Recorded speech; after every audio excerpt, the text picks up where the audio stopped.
Okay. Hello, everybody. Welcome in to the first episode of Cage Cash with JC, John Cullen, and RC, my brother Ryan Cullen. We're excited to start off today going through UFC 283. A little bit of background. We, at least personally, got into UFC big time during COVID. Have watched just about every fight since then.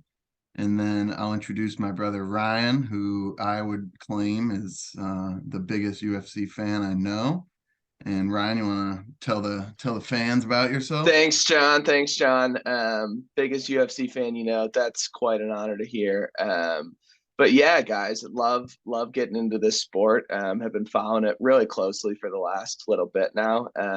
Not claiming to be an expert by any means, but think we can really find some value together on these cards and just some interesting different spots to take a look at. And I think for the casual fan, which I think John probably is more so, and a lot of people are, right? I think sometimes it's hard to just get that understanding of which fights you want to tune in for, which fights you can maybe go grab a beer during, and where to put your money ultimately. Because John and I are both bettors, and I think trying to cash some tickets is ultimately the goal of this program. And just share some knowledge and thoughts with you. So yeah, love for you guys to follow along, and we'll just get right into it. So I am screen sharing. Yeah, John, we got the fights up on the You are, on the you card are. here. So let's start off with the early prelims. And if you want to give Ryan a follow, he's at Ryan's MMA Picks on Twitter. So I'm sure he'll be giving his thoughts throughout the night. But we're gonna throw these out here, go through fight by fight, and see what we think. So Yeah, starting off 5:30 p.m. Eastern. As everyone knows, these fights tonight are in Brazil, that's gonna Rio, be sick. I That's gonna be believe. sick. Yeah, it should be, especially They with haven't done that in like years since COVID and stuff. Like that's gonna be dope. I'm okay. looking forward to that. And they got, I mean, Brazilians up and down the fight card, so it should I be think a pretty. Brazilian in every fight actually. Is that wow? And then some they have like Brazil versus Holy Brazil. But cow! Yeah, yeah, I I think just a noticed the Brazilian in every single fight. So pretty crazy. It should be good. yeah, that'll be a crazy atmosphere.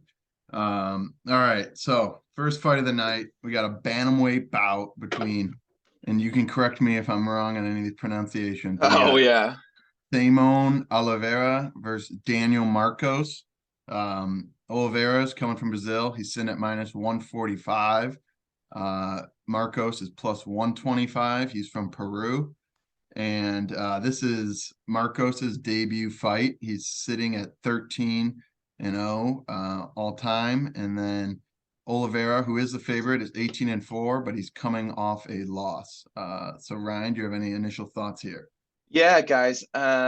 It's gonna be a good fight. The real thing on Marcos is we don't know that much about him coming from Peru, right? He's fought pretty much bums on the regional competition, right? Like we look back to you sometimes you can tell, as you're going through this shit, like how bad the logos are of regional fight scenes, just kind of the level of competition some of these guys are facing. Took a pretty long layoff too as well. He doesn't fight all that often. Then took a long layoff before he came and fought Brandon Lewis on the Contender Series just a couple months ago. Looked really good in that spot. Here's just a couple of highlights I wanted to show you guys, and we'll just take a look. Ooh. He's got really good punching, works hard, and although he can have a tendency to occasionally get taken down, really quickly gets back to his feet. And just where he's going to thrive is the stand up. And some great leg kicks you'll see as he gets a little further into the fight. Ends up really winning this fight just based on leg kicks and some really explosive action. So So I'll correct myself. I was reading the last fight debut. So this was actually his first fight in the UFC. Well, I mean, Contender Series, it's like they say it's not like you're in the UFC, but like you basically are. You know what I Okay. mean? So like this was Okay. just like that. That's like the Tuesday night The Dana Dana White thing. White. Okay. Got Yeah, it. yeah, yeah. So anyway, he won that fight against like a pretty good regional guy. And then we can take a look at the line here, right? Ultimately what we care about. You know, Oliveira, I think he's really live for a submission here early. I think if he takes it to the ground and is able to get the back, he's got a really good chance of finding the sub. We can see where the odds have moved over time, right? Oliveira starting as that plus 136 underdog, moving all the way to the favorite now, right? So the market likes him, but we're starting to get some late money back on Marcos as well. So just some interesting stuff to be aware of. Ultimately, I like the dog play in Marcos here. I just think he has a little more upside in terms of minute winning and being able to either find a finish on the feet or really just do enough over the course of the fight to outland Oliveira. I think if you're gonna bet Oliveira, I'd love to do it. Maybe first couple rounds, maybe something by submission. If Marcos is finishing him, it's gonna be on the feet, I think. So I'd be looking KO there. And honestly, you're getting some pretty good prices on the KO for Marcos. I was looking at this earlier. Um, like plus 340 on Bet Rivers and on FanDuel. Like those are some good prices. It wouldn't be worth a small shot. Or like a greasy parlay or something. So that would be an interesting one. Yeah. I mean, I think it's interesting. You see a lot of the up and coming fighters, especially a guy with an undefeated record coming off Contender Series. Those first few fights are usually cupcakes or they're kind of set up for them. And this one, he's an underdog going in up against a Brazilian in kind of the opponent's homeland. So I think it'll be a really tough start for Marcos, and it'll be interesting to see, at least from my perspective, as a guy who's just learning about him, it'll be interesting to see if he's kind of got what it takes to back up some of the hype. Yeah, absolutely. He's Absolutely. got a 3-inch height advantage. So I think you might be right. He might be able to do something on his feet. I think if it can get drawn out, I really like Marcos in the spot. But as John said, first fight on the card in Brazil, Yeah. Don't I'd want be to careful. lose too much of the bankroll Yeah, on don't want to on lose too many units on the first one. So I've been there before, we're feeling gonna too keep it moving. confident in the early prelims. Yeah, at this point, might still be on the first half of the football game. So Right. hopefully I won't lose too much money on this one. All right, so we'll move into the second fight of the night. We got a women's featherweight bout between Josiane Nunes and Zara Fyrn. Obviously, Farn, I think. Yeah. apologies for any mispronunciations, but this one it's coming in with Nunes at minus 540. Huge favorite. She looks like a great fighter, and her record 9-1 all time, coming off a win. Another Brazilian. She does though have a big size disadvantage here. She's 5'2", going up Did you against. see that photo, John, that was I did hopping not around know. Twitter and stuff? Oh, I gotta find it. It's around. Oh yeah, here it is. Here, I'll show you guys this. Can you see that? Wow, So like this is I'm at the look weigh-in at that. yesterday. It's like everybody's parlay buster, right? So I don't have a lot to say on this fight, John. Farron sucks. Like she weighed in finally. I honestly wasn't sure she was gonna come and take this fight because I'm a little scared of Josie and Nunes, to be honest. I would not want to be in the same room as her. But Zara Farron is just garbage. She hasn't fought at all lately. Losing to Megan Anderson, who's fine. Felicia Spencer again, fine. But 36 now, doesn't belong at this weight class. She's too big for it. I like Nunes here. I'd put her in a parlay, but again, guys, like don't sit her as like the backer of every single one because in women's MMA, you'll come to see we can get a lot of weird decisions and just weird looks if Nunes doesn't go out here and find the finish. But I like Nunes by first round KO, Yeah. honestly. Just looking at some of the stats on UFC website, you can see Nunes is at over 7.5 punches landed per minute.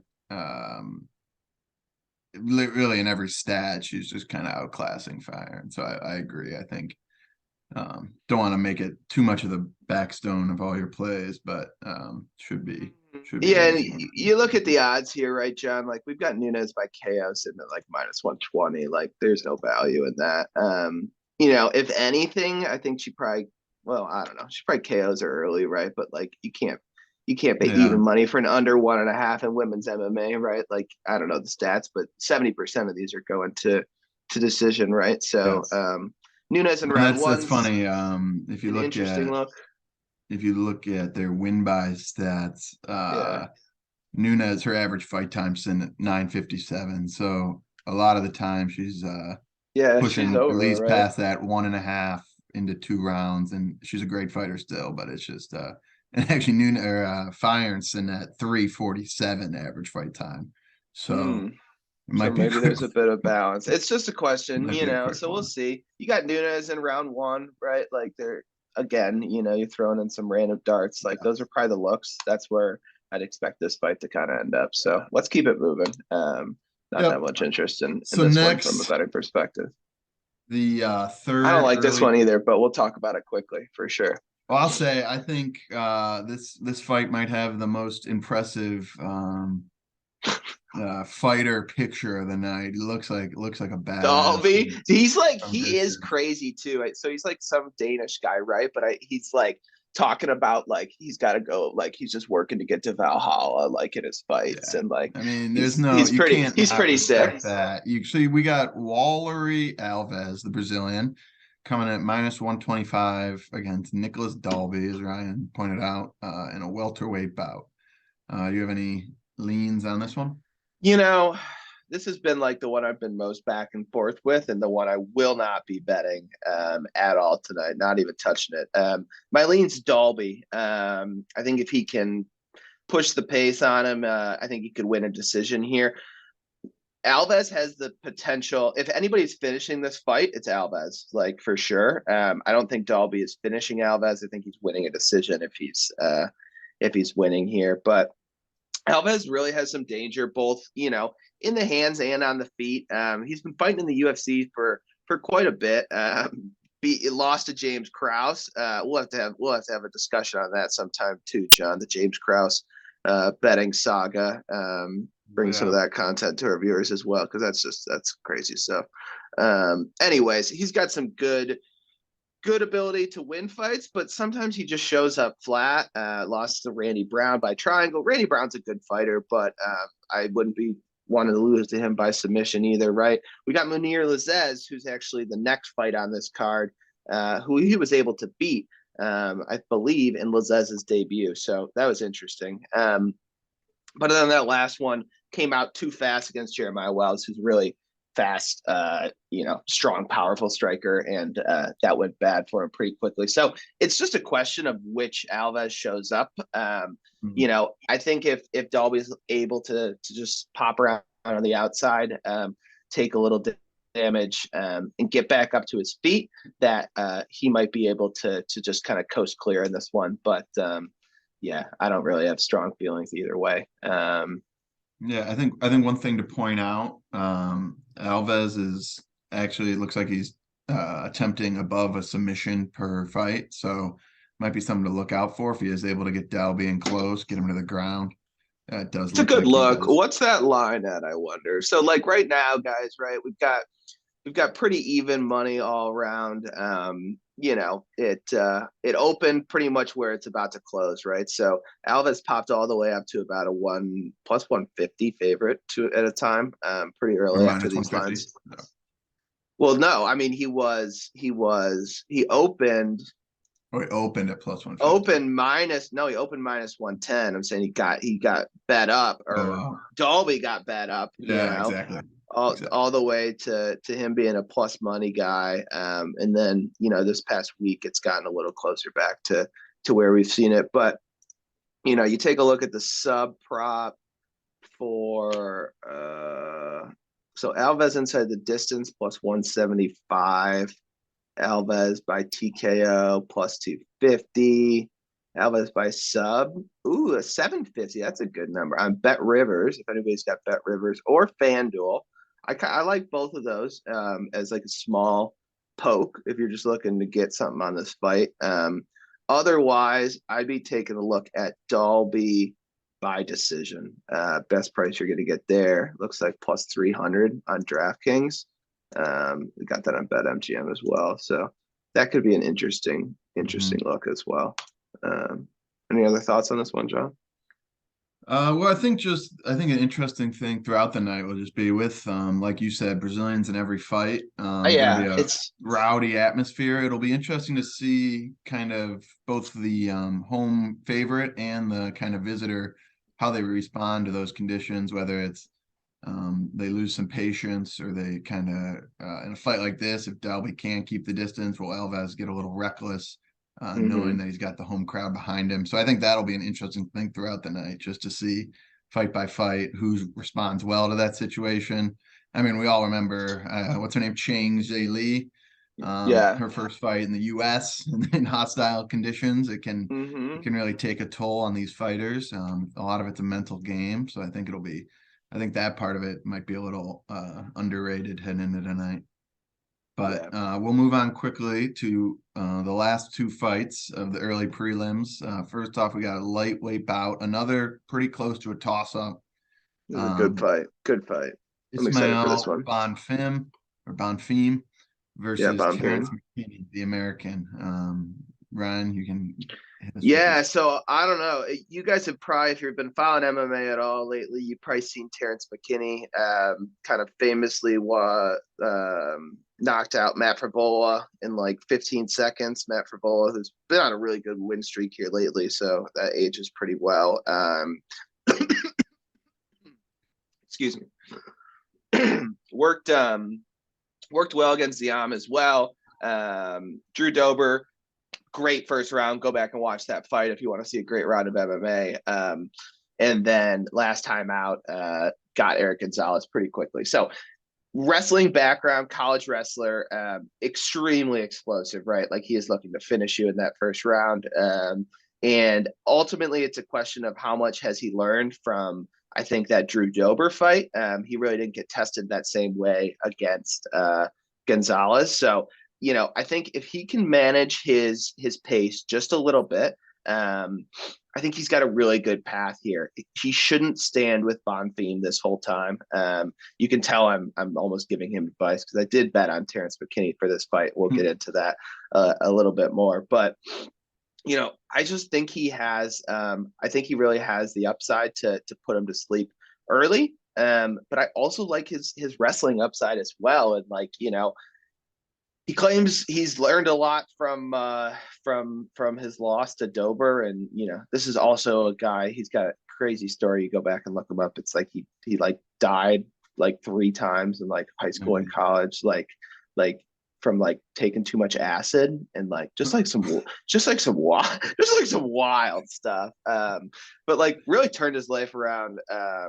And is making a name for himself in the sport. And I think he gets it done here. I think he knocks out Bonfim in the first 2 rounds. I'll say first round Wow. knockout. Bonfim is a great fighter as well. He's actually, though, coming in with his first fight in the UFC. So I think really high Okay. level competition for Bonfim here, right? Did fight on the Contender Series, got a decision, which was nice. Other than that, was fighting in LFA. I believe became the LFA lightweight champion, if I'm not mistaken. But again, really good guy, brother of the other Bonfim that we'll be talking about in a second. And I like his style. He's gonna stand a little bit more, try and keep it on the outside. But with all these Brazilians, right, like they're pretty dangerous anywhere the fight goes. I think they both kind of have finishing ability in either spot.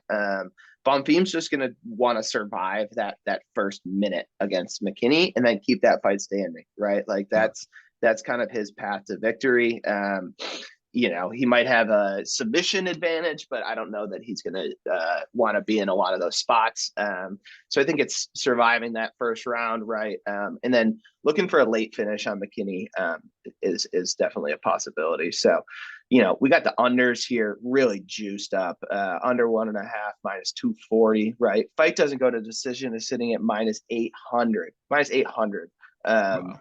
pretty crazy. And we Yeah. just saw, right, like in Bonfim's last fight, he won a decision. Like his last three fucking fights have been Yeah. decisions. You know, That tells you. um, it's an unbelievably juiced line. So like if you're looking, to play contrarian, it's not a terrible look. Well, and yeah, and building on that, I think one interesting thing, and I don't know if these stats are from only his contender series or his whole career, but it has Bonfim listed at 100% takedown defense on the UFC website Mm, so far, and mm. he's going up against McKinney, who's averaging over I five think it's takedowns. probably yeah, I think it's from just the contender series, but Yeah, still, it's that's a hard to good believe, point. but It's a good point to bring up. And, it's something I saw watching some of the tape on Bonfim as well. I didn't do a ton of tape study on him, but he looked good and he looked like he could defend, and he's an athletic guy, right? And I yeah, think it's just gonna be it's a high variance fight for sure. Like I didn't yeah. go super big on it. Put a unit or two, but I wouldn't go anything crazy on this fight. I do like McKinney by KO, right? If he's gonna win and win early, so you could look McKinney by KO, plus 185, right? Plus 205 in round one. What would that be? McKinney in round one, so like plus 310 on Bet River. That's not a bad price. 280 on FanDuel. So like those are some interesting spots to look at. Yeah. And then if you're going to do that decision, I like that plus 550. But if you got a strong lean on one of these sides, right, like plus 1,000 for Bound Fiend by decision, and Wow. fucking plus 1,700 for McKinney by decision. So, Yeah. if you're feeling strongly about one of these fighters and think they have a better chance of winning minutes, um, that's a really wide price for this weight class and these guys, I think. Yeah. All right, we'll move on quickly to the last fight of the early prelims, and we can keep this one maybe rather short. I don't know exactly your thoughts on it yet, Ryan, but we got another big favorite here. We got Luan Lacerda, Yeah, I don't. Brazilian, versus another American, Cody Stamann. He's Yeah, coming at minus 365. There's another one that Vegas at least expects to be a little one-sided. But yeah. any quick thoughts here? Nope. I'd go. I'd be looking Stamen either KO or decision here. Right. He's just fought way better competition. Coming in out of Michigan, we're two Michigan boys. But Okay. I like his chances to just kind of coast in this. I don't think he's going to be finishing Lacerda necessarily. If you're betting Lacerda, I'd be doing it by submission. That's really his path to victory here. I think he's got a really good chance to do it if he can get Stamen in that right spot. But ultimately, it's just like it's a way higher level of competition than he's Yeah. ever fought, and I think it's a step down compared to what Stamen is used to. Notoriously, though, Stamen's a decision guy. Like the only guy he's knocked out was fucking Eddie Wineland, who's like that dude with like the weird ass mustache. Like he's in the UFC video game. Probably the worst fighter in there. So anyway, he has since retired. But yeah, I like Stamen by decision here, but not touching it. And you know, again, he's not going to be in any of my parlays. I don't think he is actually. So yeah, we'll leave that one. Perfect. All right. So now we will move on to the prelims starting at 8 p.m. I believe these will still be on ABC for everyone to watch before we Are they? Is it on go. ABC tonight? It's not on It's not on like ESPN Plus. It's on ABC. So what it's saying here is That's UFC cool. Fight Pass for the early prelims. It Oh does yeah, say it says ABC. ABC ESPN. I don't know if that's just kind of like the No, it's. um I bet it's on. I bet it's on ABC. That's interesting. Okay, that's yeah. cool, I mean ABC is probably trying to get their non-football dude. programming in This. there. All right, let's get to this next fight. I love this picture, guys. Look at Shabil over here. Okay, All Oprak. right. That's his nickname. Yeah. Love that. So this one, biggest favorite of the night. We got Geraldton Gelton. Almeida against Shamil Abdurrahimov. All right. So as Ryan will probably walk you through here, I haven't seen many tale of the tapes paint such a ominous picture for our lone fighter from Russia tonight. It's not looking good. What do you think, Ryan? Yeah, it's not looking good at all. They've tried to do this fight a few different times now. Shamil always finds a way to just like not have to do it. He's actually not terrible in the stand up. He's good. He's tough. He's And fighting pretty 20, high 20 and level. 7. He's got Yeah, some I wins mean under he's the fighting belt. pretty high level competition, guys. Right? Like we look back, like, these are all names you know.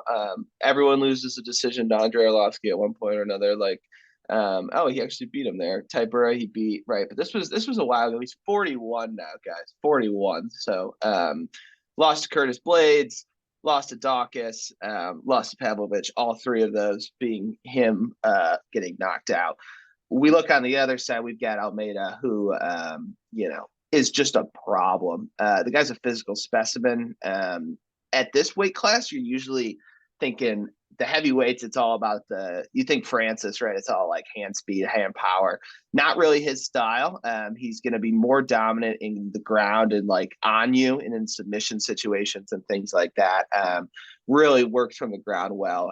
Has more of that Curtis Blades type of style. He does come in a lot lighter than other guys, which is interesting. He's only at like 235 or 232 here, it says. So I don't think the size is going to be a big factor here. I like Jalton to get this done I'm pretty seeing early. under 1.5 at minus Dude, 355. these are So just don't give the books your money on these fights. And like I know it's also like there's no value either in parlay putting him in a parlay, yeah, guys. Like minus 1,000 like doesn't yeah, don't the do extra that. You know, because like 50. guys get hurt and like it is just like don't let that ruin your night. Because like trust me, I've been there. Just you're only gonna gain like an extra $5 on the top of your Yeah, parlay. So I just think the best move there might just be enjoying what might be a right. big beatdown. But Yeah, just a retirement of yeah, but Shamil. hey, So Abdurakhimov is a live dog, so you never know. yeah, we'll take a look at some live betting spots for him potentially. We'll see. All right. So this one we're gonna move back actually, I think, to the first fight of the prelims. I believe on the Did we order we screw have. it up? You're good. We I think we missed one. We got a Okay. welterweight bout between, like you said, the older Bonfim. We got Gabriel Mm-hmm. Bonfim versus, wow, they are giving the names out tonight. Manwer Laze. Munir the sniper Lazez. Oh, oh no, I've heard of this guy. Okay, Yeah, I've yeah, heard of okay. this. So this guy's pretty solid, all right. I like both of these guys a lot. And this is 13-0 for Bonfim, 11 and 13 and 2 0. for Yep. Lazez. In both 6'1", both at 186. Lazez does have a 4-inch reach advantage, Mm-hmm. which might come in here. But Ryan, you got any Yeah, I takes got here? in early this week. I got in an over 2.5 at plus 115. I don't know. I'm curious where that line is at now. So you can still get it. You can even get better than that. So I don't mind that. I like both of these guys are tough, like really tough. You know, obviously Bonfim never been finished, never lost a fight. Lazez only one loss by finish. It was to Alves, obviously, that we saw. It was weird. He got kicked in the liver. You can have the toughest guys out here. If you get hit with the right liver shot, like you're going down. Doesn't really matter how bad or how tough your chin is. So that was a bit of a weird one. But other than that, I really liked what I saw. He's gonna try and stand on the outside and kickbox, right? He's very sharp. The sniper, right? Like he wants to kind of stand on the outside and just lull you to sleep and then kind of pick you apart. Bonfim's going to try and do a bit of the opposite, right? Get in closer. It's going to win a lot of those, I think, clinch positions. And also, definitely have the advantage if he can get this fight down to the feet. It's really going to be a question. What's Lazez's takedown defense? Do you have that, John? I'm curious. But yeah, I think, Putting it I think at, of, oh, sorry to cut you off. It's putting it at no, 66%. yeah. Bonfim's So that, coming in trying to get over 3.5 takedowns per 15 minutes. another thing that stood out to me, just quickly looking through it, Bonfimson at, or at least opened at plus 180 to win by submission, um, with Lozez at plus 1800. So I think right there you can see kind of the story of both fighters. Yeah. Um, Pretty even matchup, but one's going to really be trying to take to the ground, control from there. And the sniper, as you say, is clearly looking. He's got plus 400 by KO. So he, Yeah, and that's an interesting spot too, John, because we don't know if Bonfim is durable, right? Like he hasn't really fought anybody until this Contender Series fight, which he won, right? So he hasn't been put in those positions where you really know if he's got a chin or not because yeah, he hasn't lost. So I think that's an interesting look. Or even on like FanDuel and some of the other books, you can do like to win by decision or KO, like, and you'll get a better price than just the straight money line. Like that's, like, so make sure you guys are taking a look at some of those things, right? Like look at what their path to victory is. Like Lizez, I'm going to eat my words. Lizez is not subbing Bonfim, right? So like yeah, find those little pieces of value where you can. And yeah, I'm gonna pick Lozez here though, John. I like him to be able yeah. to keep his fight standing. And if he does, I think he can work him on the outside. And at plus 140, plus 145 still, like, yeah, I really like that. Like I line this much closer to a 50-50 fight. And I Okay, think, Bonfim's got a chance, but I like Lozez. perfect. All right, we'll keep it moving here. We're still sitting in the prelim, so let's A lot of fights. I know we're taking a long time, but a lot of fights here. yeah, exactly. We got a crowded card. The next one we got another actually two more fights of pretty big favorites. So we got first a lightweight bout, Tiago Moises versus Mel Cazal. Mel Kazael Yeah, I don't know. Costa. So we'll go Moises versus Costa. I thought it was I Mel. should have I probably thought it was. moved to I thought it was Mel Ezekiel, but that's definitely not how you say it based on the way it's spelled. So I should have moved to the last names early on. right, yeah. That might be the Moises, trick to Moises it. versus Costa. I think that's the way to Yeah, that go. might be the John Anik expertise kicking Right, in. right. So we got two Brazilians here, basically the same age. Two good fighters. Moises has been here in the UFC for a little bit longer. Came in, I don't know. Let's see. When did he come in? That's actually a good question. Fighting out of American Top Team though. Guy's a good fighter. 5-4 in the UFC overall. Two wins by sub, three by decision. So he's going to be looking to get the fight to the ground. He is a a monster on the mat. Believe just like the BJJ credentials. I don't know them, but I believe they're pretty out of this world. Costa's going to be the opposite, right? He is more of a stand-up guy. It's going to be a classic grappler versus striker kind of position. Costa's coming in on short notice. I think he found out about this fight like 2 weeks ago. He is a short notice replacement, right? So coming in obviously late. Nice hands though. Like what I've seen in his fights. Fought in the LFA, fought some good guys. Is going to try and knock you out. I Yeah. just think this might be a little too much too soon for him. I think he probably does have a future in the UFC. But I think Moises has, a much higher chance of either just being able to control him on the mat or finding that submission ultimately. So that's what I kind of like here. Either way, I kind of let's see where the like doesn't go the distance is at. Or let's yeah. I don't know. Like they're both probably tough. I don't really have really strong leads on this fight Yeah. either way. Two Moises by Brazilians. submission, fine. Like 235 on Bet Rivers, that's some value compared to the rest of the market, right? Like you're seeing the rest of the market closer to minus 160 or plus 160. If you got Bet Rivers, that might be a good look. And then Moises by or Costa by KO actually, plus 800. Interesting as well. So I don't hate that one. My limited knowledge, I'm kind of liking coming in 2 weeks notice I in think your home he's gonna country. go for it quick. Yeah, this Like is that's kind of got your to be moment. his It might for be sure. swing for and strike sure. out, but I think Costa, and he's rocking some pink hair with blue spots in his UFC photo. So I think he's gonna let it So rip. yeah, plus 800 on FanDuel, and then for Costa to knock him out in the first, which wouldn't, I mean, plus 1700 on FanDuel. I like that a lot. That's a I, good look, I think John. this is a fight where if you're Moises, you gotta be careful, not get too into it, Right. not let Costa draw you out there.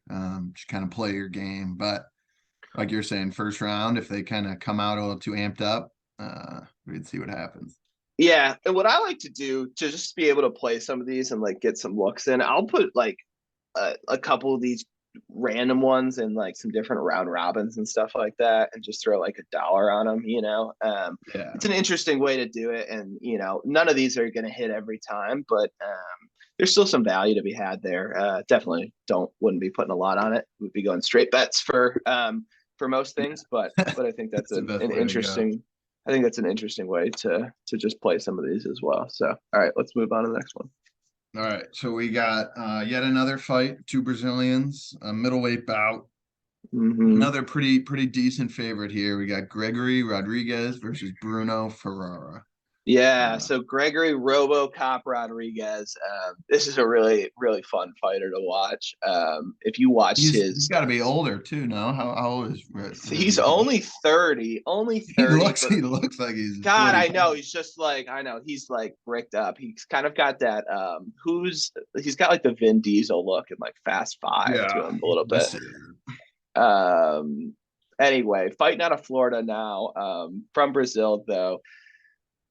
BJJ black belt, but he doesn't use it. Has a judo background as well. He wants to just knock you out of the park generally, and that's what he's going to try and do against Ferreira here. I think really a solid power puncher, and looks to get it done by finish more often than not. Really, what was interesting, and if you go back and watch his fight against Chidi and Jokwani, just 3 months and 3 weeks ago, the cut he had was just like gross. Like, look, you can look it up on your site, John, but like, it was not pretty. And he fought through that and ended up getting the KO win against Chidi. So he's unbelievably tough, right? But has shown a tendency to get hit, leave his head there, and can sometimes get Oh, hit. geez. So I'm just um, seeing that now. We'll have to get this up on Ryan's Twitter, but this is quite dude, quite if the you cut. guys if you guys remember, pretty crazy. And then we got Ferreira again, also coming on like 2 weeks notice. So Rodriguez's opponent was that, who was he fighting? He was fighting does it show? Anyway, Ferreira's coming in on like 2 weeks notice as well. Looks solid. He's got really nice hands. My lean here, you can put. I like Rodriguez to get it done. I line him pretty. What's he at right now? Like minus 300. That's probably a little wide, right? I'd put him closer to maybe minus 200. But I think Rodriguez does get this done. Does probably find the knockout. But I don't mind a dog shot on Ferrer here, and that's probably where the value is. And honestly, to me, like I have like $10 on Ferreira by KO. Like you can get that at FanDuel at 500 plus 500 right now. Like as I said, Rodriguez gets hit, and like there's also something to be said. Like I get it, to your point, like he looks like he's 40 years old. Like he's been in a lot of fucking wars, right? And like 3 months ago, like got his ear blown up. You know what I Yeah. mean? And it's like I get it. And he Well, those probably. UFC chins, they can make your career, but pretty Right. Well, quickly. they're notoriously there until they're not anymore, Yeah. right? And like you never know how many more of these wars you get into. So again, young guy, kind of like this is his chance. 2 weeks notice, comes in with fast hands. Um, I don't mind it. I don't mind taking a look at that. So what's that? So plus 500 on FanDuel there, and then KO in round one plus 900, guys. FanDuel gets, some of these prices on FanDuel for some of the method of victory props, and especially like round by round, you get some really nice prices. So that's an interesting one. Cool. All right. So we'll move on to the last fight of the prelims. I'll set it up for you, and then I'm gonna Run to the bathroom quick, but we have Mauricio Rua as coming in at plus 175 underdog Brazilian versus Ihor Potaraya, Oteria or something. Yeah. A Ukrainian. Looks like an absolute savage from his photo. Light heavyweight. He's coming in at minus 205. What are your thoughts here? Yeah. So this is Shogun's retirement fight, right? Mauricio Hua. I thought it might. I recognized Rua, and I was like, Yeah. I don't So want to like sound like an I don't idiot. know him that no, I don't know him that well either. Like, but like he's a legend of the game. Yeah, exactly. Obviously Everyone John and knows I just getting Shogun into Rua. this right. John and I just getting into the sport a couple years ago, but still, like you know the name even when you aren't following it, right? Like Shogun is an icon when it comes to combat sports. So this is going to be the retirement fight for him here in Brazil. I don't know why the fuck he's still fighting anymore though. Like I just like retire, dude. Maybe he needs the money. I hope not. An unbelievable career. Just a sick looking guy. Like what a dude. Has really had some unbelievable fights back in the day. We just look. He fought the who's who back in the day, right? Like Alistar, Forrest Griffin, Mark Coleman, Chuck Liddell wins over both of them. Like that's a nice little run there. Fights Machida twice in a row, comes back, fights John Jones, then fights Forrest Griffin, then fights Dan Henderson. Like this guy was fighting the best of the best literally fucking 12 years ago now. Like 12 years ago. It's fucking crazy. He has just been doing this for so long against the absolute best.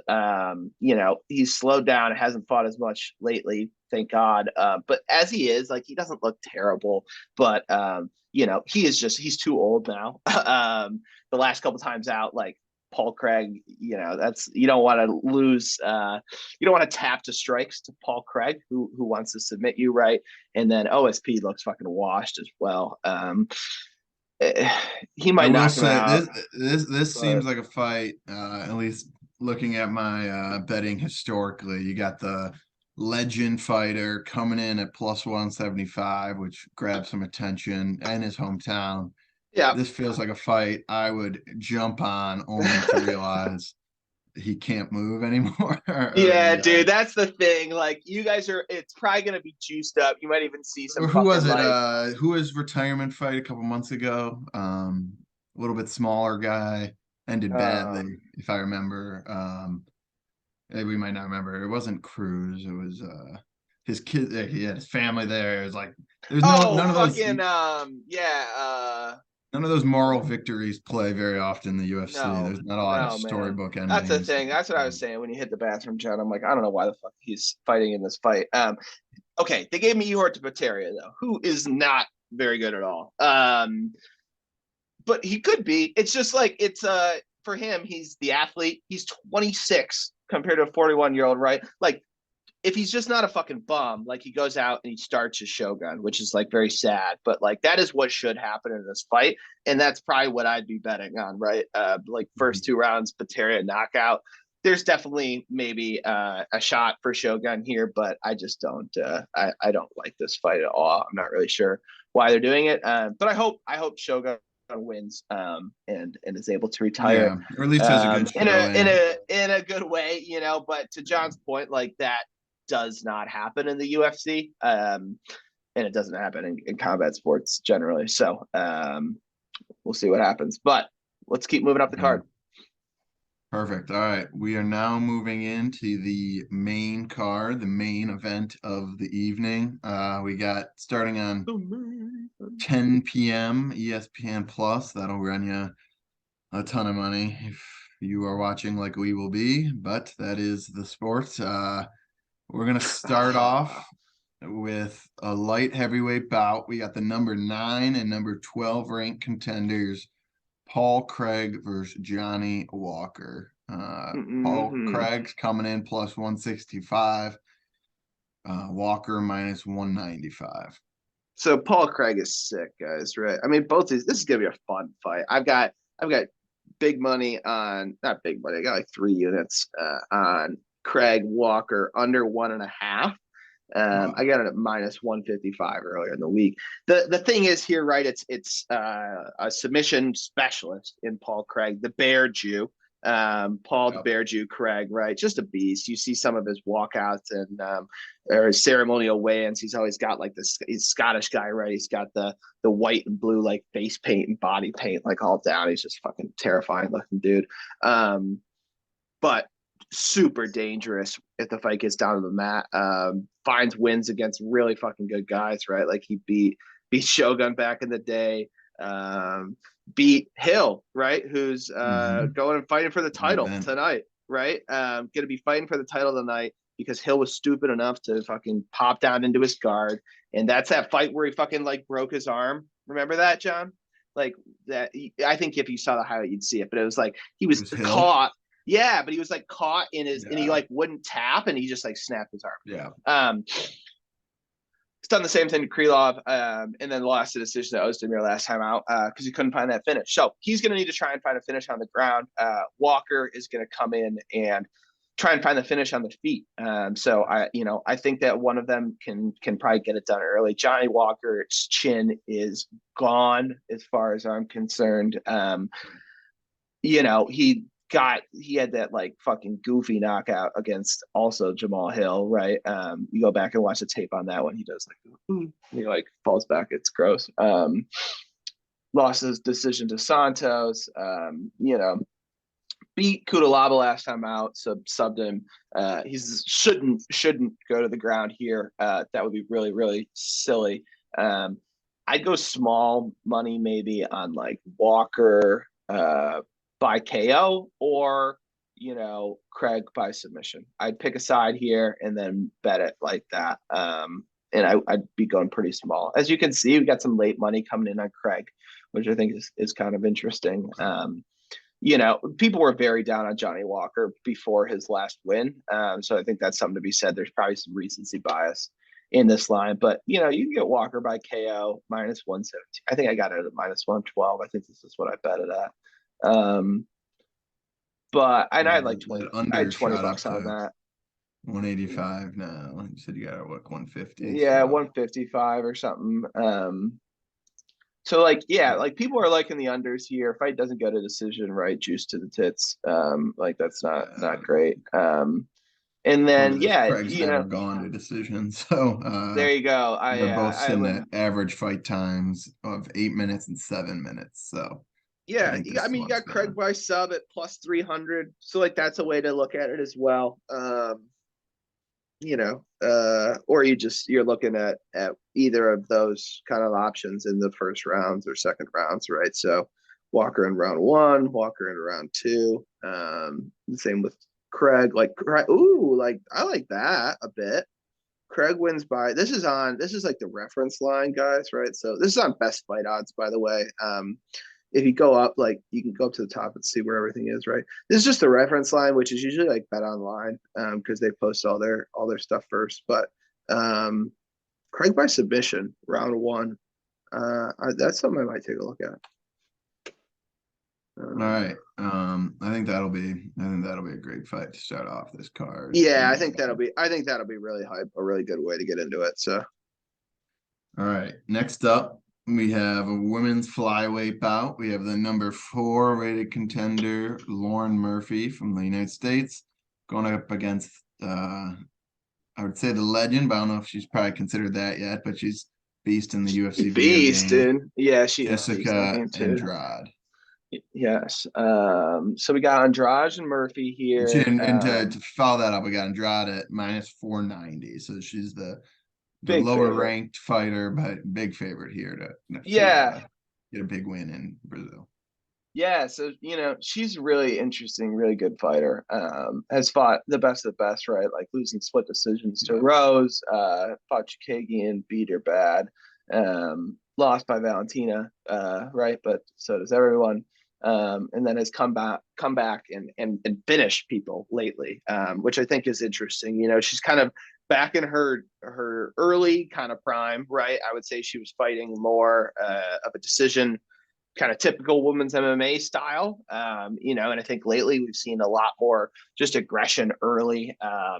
early in fights and trying to get to those dominant spots, and it's worked out well for her. An early finish against Calvillo, a really nice standing choke against Lemos. That's a fun one to go back and watch. Just gets her up against the fence and puts her to sleep. Fighting here against Lauren Murphy. Lucky Lauren, 39, 5 months, probably one of her last couple of fights. But man, she has some luck. She lives up to her nickname. She is a decision winner. And just a kind of greasy women's MMA fighter is just going to kind of stand prod and try and outpoke you. To her, she's got to stay out of the danger that Andrade typically presents. Obviously, she just kind of wants to keep the fight standing and keep and pick at the outside. Now, the way I'm attacking this fight, I don't think there's any value in Andrade as big of a favorite as she is, right? Like that's wild. Like she should definitely win, but again, women's MMA like this, I'd be lining her closer to like -300. So this is super wide. But I'm not betting on Murphy just on the money line because I don't think that's not even a good enough price for me either. I like Murphy by decision, honestly, but like again, the price isn't great. Okay. But Bet Rivers, like I think if she wins, that's her path to victory, and Andrade, it's probably inside the distance. Like the sub prop isn't bad. The TKO, there's not a ton of value there. What's Murphy sitting at for distance? To win by decision is +800. Wow. Okay. Yeah. So fight doesn't go, obviously, right? Is juiced as well. So even if you're just looking like I'm sure if we were plugging this into the value finder, it's like these fights tend to go to decision much more often than they do not, right? And it's really a killer be killed kind of style that Andrade has been fighting with lately, against somebody who's almost always going to decision, especially if they're losing, right?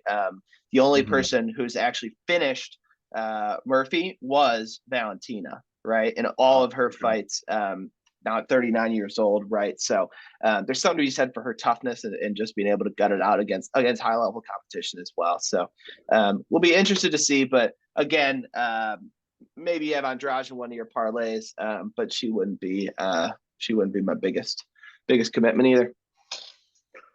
Okay. All right. We'll move on to a fight I'm excited for. We have Gilbert.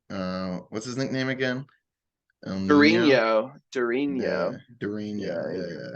The number 5 welterweight contender against Neil Magny, number 12. Might be designed specifically UFC. It's another big Brazilian favorite here in the main card. You were telling me your thoughts earlier, but you think this one could be a little closer? Yeah, Burns worries me sometimes. He's a unbelievable fighter, right? I worry he might have fallen in love a little bit too much with his hands. I don't want him to just that Chimaev fight might have some. Yeah, I just don't. I mean that right? Great fight, like one of the best fights I've ever seen. I think we can all agree on that, right? Like if you're just a new fan of the sport, go back and watch that, right? You guys will fall in love with this guy and his commitment and his grind, right? Fought at the highest level, knocked Usman down in the championship fight, right? Ends up getting grounded out, but had a good showing there. Came back, beat Stephen Thompson, right, and then went out and lost to Chimaev last time out. He keeps fighting on his feet though, and I want him to take down Magny in this situation. I really, like Burns' ability to get the sub here. Magny's been subbed 4 times at the UFC level. Does not like being on the ground, and I think Burns is one of the best submission grapplers this sport probably has. And I just, I hope that he kind of goes out and shows that. Magny is going to want to keep this fight on the feet and just continue to kind of work on him hard. He's got some interesting kind of looks and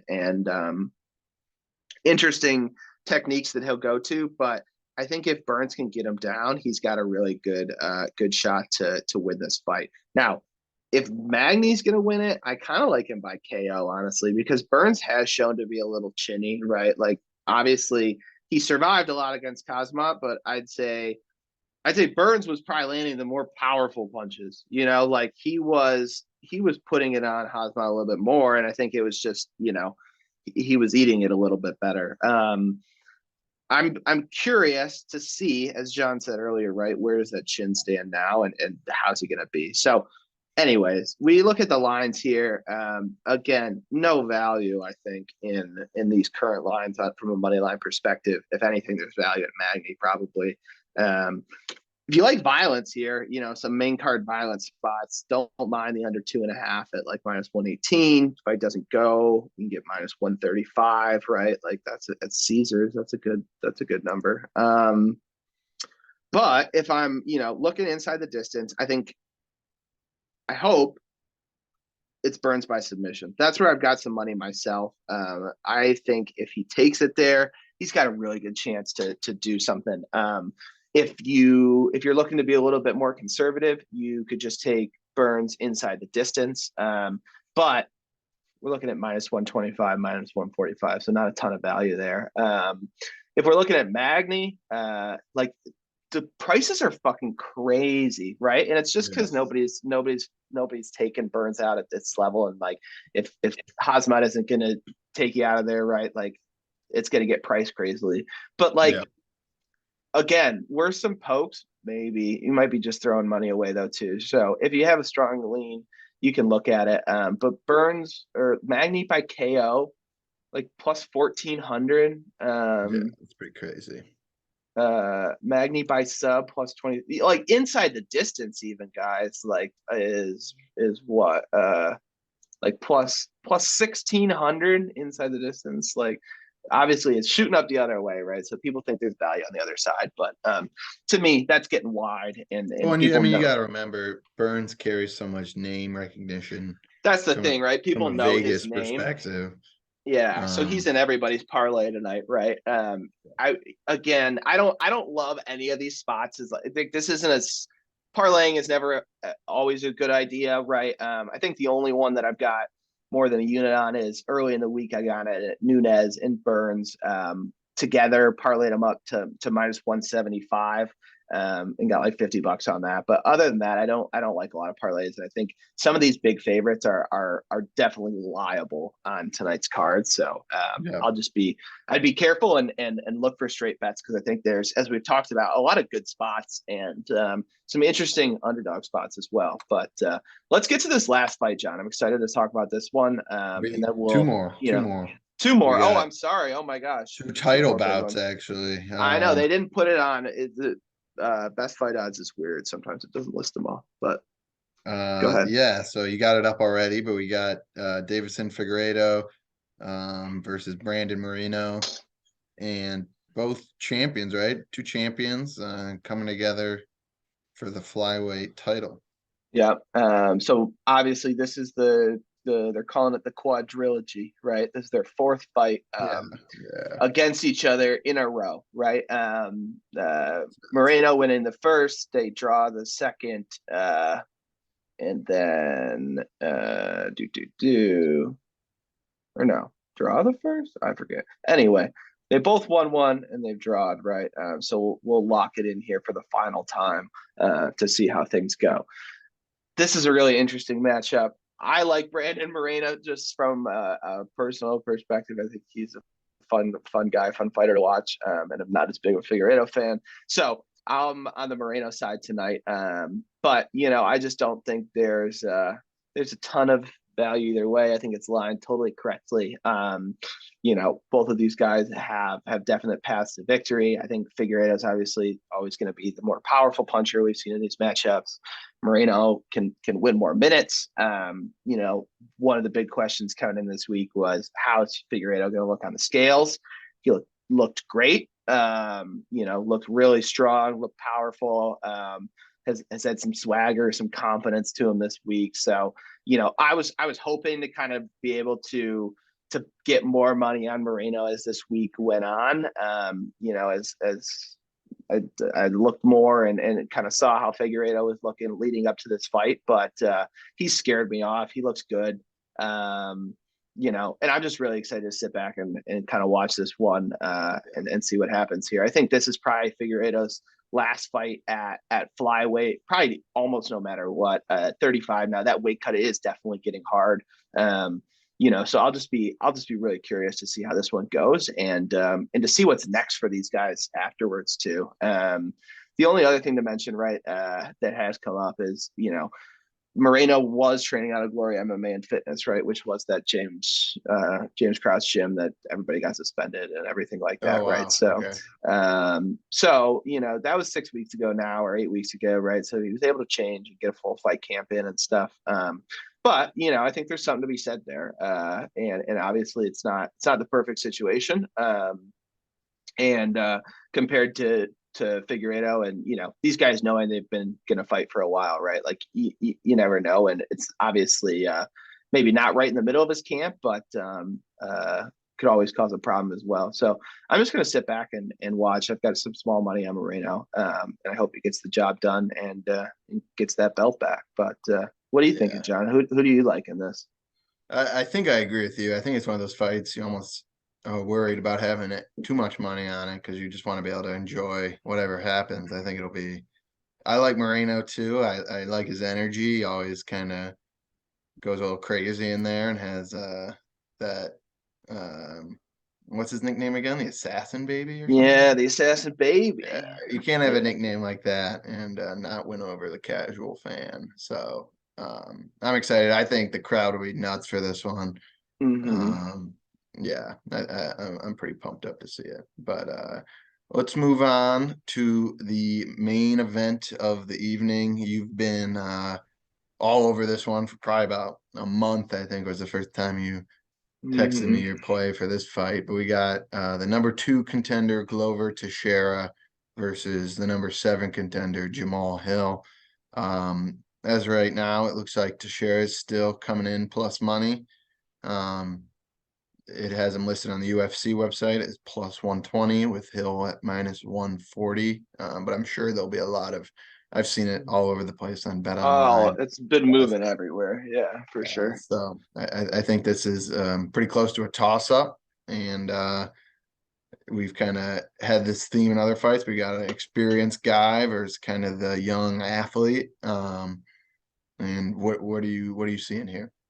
Yeah, John. So, I'll walk through my thoughts on it. Both these guys are really fun fighters. Glover now 43 years old. You'd think he'd be done, but every time he's been in there lately, he's looked really good. Now you got a question. Obviously, had that tough, long fight against Prohashka 7 months ago now, where he lost in like the final 15 seconds, got subbed, got tapped out. Right. Devastating that he didn't bring that belt home for him. It sounded like, but seems like it fueled him. He was gonna fight Ankalaev for the belt, if we remember Wow. back. Or no, he was gonna fight somebody else for the belt. He was in that whole drama when Ankalaev ultimately fought Jan. Okay. Glover kind of got passed over, right? And then they had the draw, Yeah. Ankalaev and Jan, right? And that's why this belt is back open. Just a classic Dana move, like fuck you guys, like just new guys fight for the belt. So kind of a weird way how we've ended up here, but I'm glad that Teixeira is getting another shot at it, and probably what's going to be one of his last couple of fights. Fighting Hill here, guy coming in out of Detroit, Michigan. 11-1, has looked really good in the UFC. Only lost coming to Paul Craig, where he got his arm snapped in half for being pretty stupid and going to the ground with him. He's power all day. Is going to stand, bang on the feet, wants to get you out of there, and will try and do so quickly here. He's going to come out fast. I'm curious, to your point earlier, right? How's he look in front of that Brazilian home crowd? I think the lights are really bright in this situation, and Yeah. I'm just really curious for that, because to me, Hill is most dangerous in this fight in round 1, round 2, maybe a little bit into round 3, right? But can Mhm. he get going early, right? Like, can he do that Yeah. in that environment against Glover? Because Glover's path to victory here, good on the feet, good boxer, right? But he's going to try and take this fight to the mat and just sit on him, and then rain Okay. down ground and pound. And it's it's something that has to accumulate a little bit more, right? So I like Glover still to be able to get this done inside the distance, but I'm looking at him maybe 3-4-5, 4-5 decision. Whereas Hill, I'm looking first couple rounds, right? Looking at a knockout more specifically. He's not going to be on the want to be on the ground with Teixeira. If Teixeira takes him down, Hill's going to be looking to get right back up to his feet. Whereas Teixeira, definitely has paths for both kind of ground and pound and just working him out on the ground. And then also very dangerous submission grappler. So we can look at some of these lines, right? What I did here, I like Hill in this. I'm sorry, I like to share this in this fight a lot. I think he's going to be able to just outwork him. And to my point earlier, I don't think Hill's going to be able to show up and do it to him in the first round or two, which is really what he needs to win this fight. And with that being said, right, I think that he'll just be able to work on him. It's going to get harder and harder. Those legs are going to get heavier and heavier. And I think he finds a finish later in the fight on him. So what I did is I played some money on both to share it by sub, a little bit more money on that. So like, 15-20 bucks on that, and then another like $5 here at like plus 700 on this FanDuel line, right? Because I think there's a good chance he could get down and just kind of ground him out as well. He's not knocking him out on the feet, I don't think, right? But at plus 700, I think that's a really interesting price. Obviously, you can see it, right? The books know Hill's path to victory. It's Hill by TKO, right? You're getting minus 110s to plus 110s. Not a ton of value there, right? So if you're looking to juice that up a little bit more, I'd be looking over under 1.5 rounds. I mean, 5-round main event. Crazy, right? Crazy, because they just know that those are the paths, right? Like it's either and that's not to say that Glover can't take Hill down immediately and like sub him, or like there will be a huge discrepancy if this fight gets to the ground, or if he can kind of put him in a compromising situation. So it's what we see a lot of times in these fighter versus striker versus grappler matchups, right? And I think there's just going to be a lot. I like the over in this spot, honestly. Like, I think it's going to go longer than that. But that's because I think, Glover's going to be able to extend it, right? So that's a look you could look at. But again, I think Hill wins early if he wins. But right, fight doesn't go to decision at minus 650. So not really a hot take there by any means. But if I'm betting Hill, I'm probably just betting the money line, and for either of these guys too, right? Like I like Glover at this price, and I've been adding that. I thought I put this bet, as John said, right? I think back around here or something, I was looking and put some money on Glover, and thought this line was going to get a lot worse for us, and it really didn't. It did for a minute. It got kind of closer, and we've seen some late money coming in on Hill. But I'll be curious what this does the rest of the day, where it settles. It'll probably be somewhere around here. But this is going to be a really, really fun fight. Hopefully we have a full fun card leading up to it, and there's the hype and good show that these guys can put on. So I'm looking forward to this one a lot. Yeah, it should be. I think we got 15 fights, so we got a full night. No cancellations, which was good. Everyone made weight except Anthony Smith, who's the backup for the main event. Ugh. He didn't make weight. But everybody else. I didn't even know. I only see him announcing these days. It feels like. I know. Well, he was supposed to be fighting Hill, I think, or something. He's the one who got really screwed. But yeah. Anyway. All right. Well, that is our breakdown of all 15 of the fights. If you go ahead and give Ryan a follow, like I said earlier, at Ryan's MMA Picks, he's going to obviously release this video, but he's also going to have all his picks there if you want to look back throughout the night. I'll apologize to all viewers for my camera moving around throughout the show. I appear to have a electrical issue where I can't plug in my computer, and then I was worried that Zoom was going to crash, and This is then the real unfiltered life yeah, exactly. So of us getting into thankfully, this game. So we hope you guys can follow along, and we're excited to keep bringing you guys this yeah, content. and if you are watching on YouTube and you've made it all the way, which would be pretty impressive if you made it to the end of our first show, but if you want to give it a like or a follow, we're going to keep trying to do these. I'd say for sure for every main event, and then probably try to sprinkle in maybe a second show for some weeks if there's any like big news, or if slap boxing becomes the next Dude, UFC, we might have fucking to A, bro. That's start up our coverage. oh my Um, god. but until next time, this was Cage Cash with JC and RC, and let's get some winners tonight. All right, boys. See you soon.